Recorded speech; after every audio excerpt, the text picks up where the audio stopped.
Hello? Good day, ma'am. I am from Horizon Savings Bank. This is to inform you about some suspicious activity on your account ending in 1234. Are you available to verify some details to secure your account? Suspicious activity? Anong activity? Eh, wala naman akong transaction ngayon. Yes, ma'am.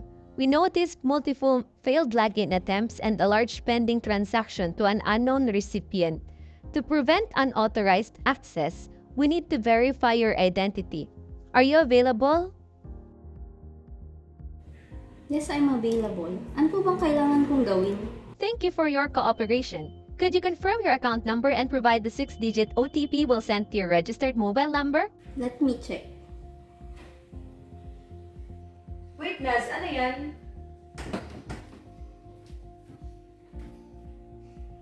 May tumawag sa akin from Horizon. May suspicious activity daw sa savings account ko. Ibibigay ko lang yung PIN ko para ma-secure yung account. Uy, wag hindi nanghihingi ng OTP at account number ang mga bangko sa telepono. Baka scam yan. Magbiktima ka pa ng voice phishing. Voice phishing? Ano yun? Ang voice phishing o phishing ay isang uri ng scam kung saan ginagamit ng mga scammer ang telepono upang tawagan at sabihin sa kanilang biktima na ibahagi ang kanilang sensitive information tulad ng mga password, PIN, bank account number o one-time passwords kapalit ng pag-secure ng bank account ng biktima. Madalas magpanggap ang mga scammer ng mga kinatawan ng mga mapagkakatiwalaang organisasyon tulad ng mga bangko, ahensya ng gobyerno o kilalang mga kumpanya upang maging kapanipaniwala ang kanilang panloloko. Minsan ginagabayan nila ang kanilang biktima na gumawa ng mga aksyon tulad ng paglilipat ng pera o pag-install ng mga peligrosong apps. Kapag nakuha na ng mga scammer ang impormasyon ng biktima, maaari lang ma-access ang online bank account, maglipat ng pera o mag-commit ng identity theft. In the Philippines, voice phishing or phishing is a crime punishable by law under Republic Act No. 12010 or Anti-Financial Account Scamming Act, which was recently signed into law and approved on July 20, 2024.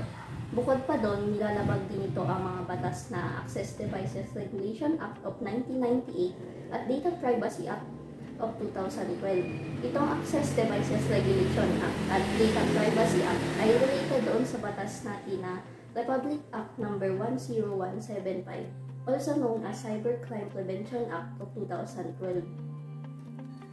The Cybercrime Prevention Act of 2012 is the primary law in the Philippines addressing offenses committed through information and communications technology. It aims to protect Filipinos from cybercrimes such as fraud, identity theft, hacking, and online libel. Voice phishing is addressed under Section 4, Subsection B, Paragraphs 2 and 3 of the Cybercrime Prevention Act, which pertains to computer-related fraud and computer-related identity theft.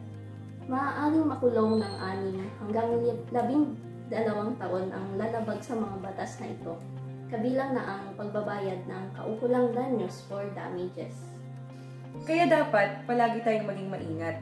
Kapag may tumawag sa atin at nanghihingi ng mga sensitibong impormasyon, huwag tayo agad maniniwala. Laging i-verify ang identity nila at kumpirmahin ito agad sa kinauukulan.